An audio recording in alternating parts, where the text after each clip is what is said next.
Welcome to the Business of Travel, the official podcast of the Global Business Travel Association. I'm Kelsey Frankiel, the director of our sustainability program at the GBTA Foundation, and I'll be your host for today's episode of The Carbon Compass, a special subseries of the Business of Travel podcast focused on sustainability and planet-related conversations. Together, we will explore, discuss, and demystify the world of sustainability in business travel.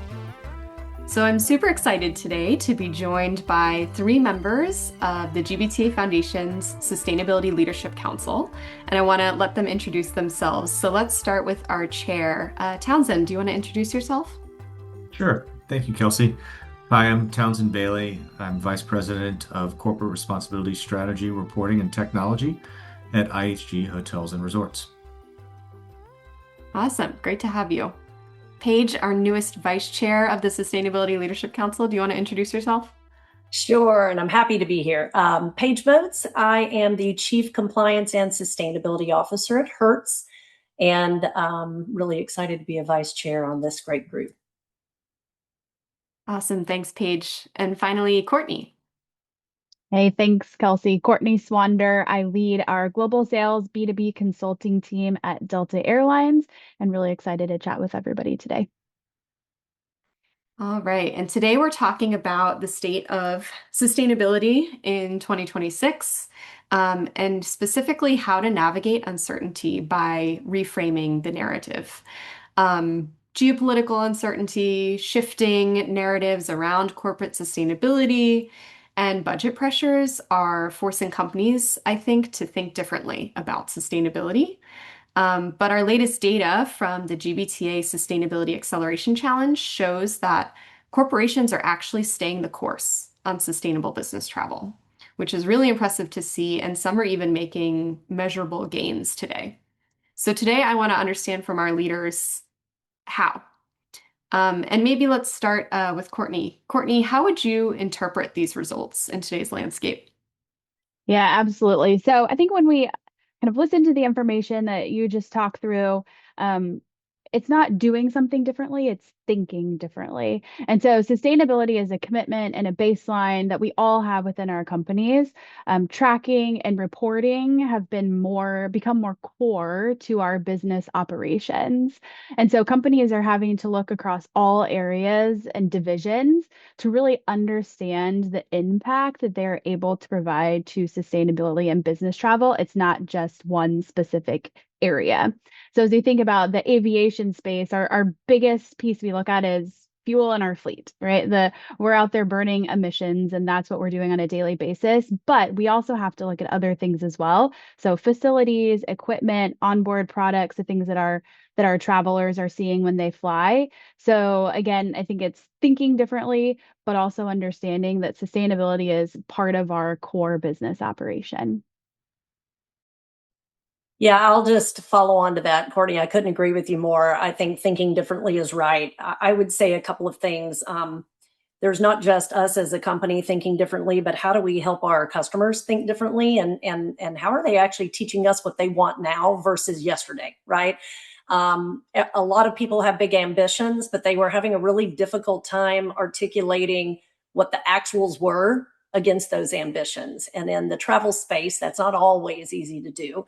But we are seeing, an increase actually in requests for very granular data on specific rentals to help companies know literally where are they against their ambition in that portion of their travel emissions footprint, but also they are asking more and more to help us partner with them to understand how do we bridge a perceived gap, or how do we get better? How do we actually use the data to take more accurate steps forward? So I think some of the mentality that you're talking about, they're thinking more, they're also using data to underpin some of those decisions in a more robust way. I guess to build on that, one of the things that we're seeing as well is kind of across the board is a shift from ambition-oriented strategies and targets to an increased focus on planning and concrete deliverables and concrete actions that can really lead to results as well. And ultimately, this uncertainty and change, it's always been there as well in terms of sustainability. It's a constantly fast evolving space, which is what makes it exciting, which also makes it what makes it gives us an opportunity more and more impactful. But ultimately, this uncertainty is a great opportunity for companies and for sustainability teams to really sharpen our pencils and figure out what's possible and how do we deliver both positive impact and really clear value for the businesses we work with and for our customers. So I think what I'm hearing is, companies are still improving on their sustainability efforts because it's an operational reality for them today. It's embedded into their policies, into their procurement, et cetera. And I think for a lot of companies, they're able to actually talk about the business value of sustainability. So not just sustainability for sustainability's sake, but also what is kind of the business value? What is the ROI of sustainability? I mean, can you talk me through what that looks like, either in your own businesses or what you've seen in the landscape, Townsend? Sure. So at IHG, I mean, we've always been focused on decarbonization levers that deliver both value for our business and positive impact. So this reframing on business value, it's not really something new for us. It's really for us staying the course and remaining focused on our existing decarbonization levers and strategies. And so when we think about energy efficiency strategies and resources that we're providing for our hotel operators, it's really to help them operate more efficiently and deliver cost savings for our owners there. We support hotels in procuring renewable energy, and that helps hotels reduce the amount of carbon that's associated with each guest stay. And as more and more, particularly our corporate customers, look for that this particular data and impact-oriented data, that helps them compete commercially as well and win business. And then finally, as we look at different models for hotels to operate without fossil fuels and with low operational emissions through our Low Carbon Pioneers program, we're continuing to innovate and gather lessons and learn to help future-proof our system and our state overall as well. So throughout all of these key efforts and within our decarbonization strategy, it's really about delivering value to our business overall for the long run as well. And we've seen some really positive results too throughout that, and being able to reduce the carbon intensity of our rooms by about 10 to 11% since 2019 as well. And so it's a huge amount of work from our teams, from our hotels, and from our owners, but we're really trying to tie it all to that business value for them as well. And I like the word you used, which is future proof. So it's about resilience, it's about sustaining our operations into the future. Absolutely. Yeah, and Kelsey, I can jump in to add, right? When we think about sustainability within our enterprise and within our company, we're not redefining the goals that we're trying to achieve because of sustainability, but how can those things fit into the goals and targets that our companies have strived and survived on for years, right? And so at Delta, it's really kind of how do we have that welcoming, elevated, safe experience for all of our travelers? Our philosophy is to keep climbing. So how do we improve? How do we drive forward? How do we strive for that? And so as we think about how sustainability fits into that, it's how do we continue to be sustainable with the fleet that we have, the fuel that we use, the products that we utilize on board, but continue to provide our customers with that premium experience that they're expecting. Yeah, Courtney, I agree. I also think, here at Hertz, not only do we have to think about how our cars are looked at from a total cost of ownership standpoint and the performance of the cars that we buy and we rent and what kind of the outcomes we're looking for, we have to really intently listen to our customers, right? What do our customers expect? What do they want? And what we hear is they want choice, right? And those choices can shift depending on their own needs. They can shift based off of macro things that are happening, right? So right now, their choices may shift depending on how much they want to pay for a gallon of gas, right? They may decide to put more of their effort into a hybrid or an EV. And that might be a short-term choice, right? They may want the choice may be rooted in personal preference. They own an EV at home. They want a similar driving experience when they rent a car. That could be true for business travelers as well. So they want to have choice to be able to have a similar driving experience. Some actually want to try something new, right? They want to try out the latest technology. So a big part of our job in the sustainability space is not just pushing what we want to push, but also partnering with the business to really understand what do customers care about, what's driving those decisions, and understanding that can ebb and flow and change as time goes on. Especially right now, we think that there's a lot of interesting new factors into their choices, but it's something that even business travel managers need to be thinking about as different seasons come around. Thanks, Paige. And that's a really interesting point you're making about gas prices and perhaps interest swaying now towards hybrids and EVs. That makes a ton of sense. You talked about kind of showcasing the business value of sustainability in your own businesses, but also through like the partnerships that you have with corporates and even with travelers themselves. I mean, do you see sustainability still being a differentiator for your businesses? Do you see that competitive advantage with your customers, employees, even investors? Yeah, I would say that, stakeholders have not, the same stakeholders that asked us yesterday or a year ago or 2 years ago for information and transparency and insights they have not shifted at all, right? In fact, I would say they're getting more in depth. But the nature of the questions they're asking are more sophisticated. They're more pragmatic. They're more directly connected, as we talked about earlier, to their own business outcomes, right? So, one of the things that we are really proud of is for a number of years, we've been able to provide very discrete per rental emissions calculations on business corporate travel, where we can look at any period of time, take a look at what they've rented, and be able to give them actual emissions produced or avoided, depending on the type of rental. That's really, really valuable to a lot of corporate customers that do have these ambitious goals, but they need data to back up what's the reality on the ground.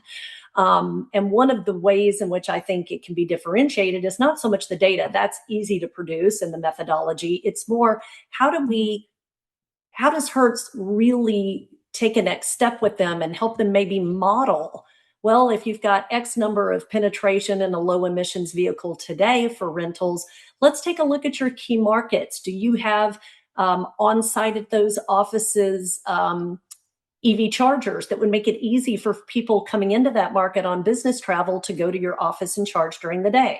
Well, let's maybe find a way to build a business case together in order to maybe take some stair steps towards greater adoption. So that's just an example of how I think our customers are pushing us harder, asking us to do more, but also asking them to be a partner. And we raise our hands and say, yeah, absolutely, we're able to do that and we want to do that. The other thing I think that's interesting in this space is that we don't just rent to consumers and corporate travelers. We also rent to people who drive Ubers, right? So if you take an Uber in a major city and it's an EV or a hybrid, there's a shot that they are actually renting that low emissions vehicle from Hertz. So we try to actually, through this interesting partnership, help create even greater capacity for low emissions rides in a lot of the key markets around the United States and even a couple abroad. I would say as well in the hospitality space, we're absolutely continue to see interest from our guests and our customers as well. They continue to show up with RFPs, the information that they're looking for ways to partner with us and their strategies and then where they want to have impact. One of the things that we're seeing consistently across the board with our top customers is really similar to what as Paige was talking about, like in terms of impact-oriented metrics, and they really want to understand what is the carbon associated with our guest night stays as well. And so the carbon per room night is one of the most valuable metrics that we've got there. It's standardized across the industry so that you can compare apples to apples. And as guests are making their choices and their decisions as well. And that's really exciting to see this focus on real impact metrics, as opposed to more philosophical kind of metrics from the past as well. And being the chair of the Sustainability Leadership Council and a big advocate of all the great work that GBTA is doing, I'd also be remiss if I don't give a big plug for the GBTA's sustainable procurement standards as well too. Something I participated in initially a few years ago, and they've continued to evolve them. But they were developed by both suppliers and buyers together. A lot of great collaboration there. But what those standards really do is they help us focus on those metrics that can have the biggest impact as well. So like carbon per room night, like certification for hotels as well. And the more we're focused, the more on specific metrics like that, the more impact we can have together collaborating with our customers and with our hotels as well. So just would encourage those buyers out there that are listening, continue to use those sustainable procurement standards as well, because they really do help us build momentum. And they're not just on hotels, to your point, right? We've got the standards for flights, for the airline space, as well as for car rentals. So we try to cover the three big pillars. So I hope folks that are listening will check those out. Yeah, and I think what I'm hearing is not only are you still seeing a high demand for sustainability from your corporate customers, you're seeing an increased level of maturity, more strategic decision making, more data-driven decision making, and also alignment with international sustainability standards in the way that they're asking those questions, which is really great to see. Courtney, what about at Delta? Are you seeing any sort of are you working with your customers and partners on sustainability this year in different ways than you have in the past? Yeah, so I'll say the short answer to that is yes, we're working with them, right? My team exists within our global sales organization to be there to help educate and support and help those corporate and agency partners find solutions to their sustainability goals as it relates to business travel. And so we're really looking at how can we achieve the sustainability targets, but with that, we know it likely requires an investment. And so we're working a lot with our customers to understand what that investment would look like and how do you get the budget for it. As we talk about this is a newer space that you don't typically have a budget in the past that you can utilize. And so it's creating those new funds to find partnership opportunities that exist.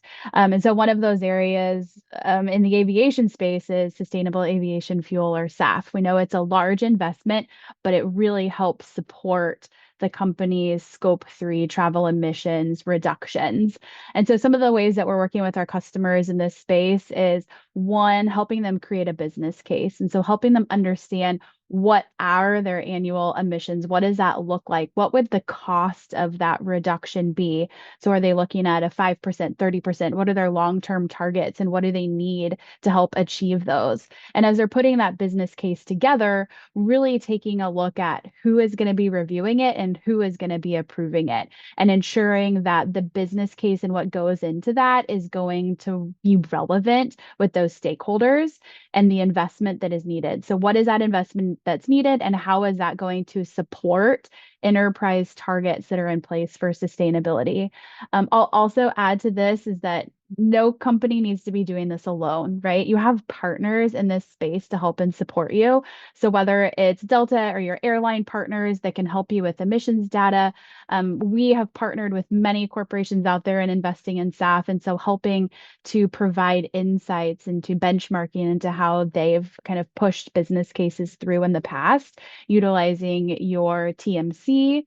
They've been in this space and helping their other clients partner in sustainability as well. And then also utilizing your peers. So how can you ask your peers questions? What are you doing? What are you seeing? What questions are you getting asked by leadership as you're looking for an investment? And so really utilizing all of those partners that you have to put this business case together to find that investment to then move forward, whether it's small or large, and continuing to grow year over year. I would say I am not necessarily helping people get budget. I'm super impressed, Courtney. So that's really cool. But I would say, as a follow-on to what I mentioned earlier about, modeling increases, and let's say in low emissions rental options, what we have been able to do is work with some companies to better understand how they could potentially put policies into place, right? It's a much different calculus to say we really care about this and you can go make a choice and here's kind of the data to back up that choice, versus maybe find some targeted areas, even in a pilot setting, where a policy could be implemented and that could drive more action, right? So we have more customers asking, how can we start taking those stair step to action?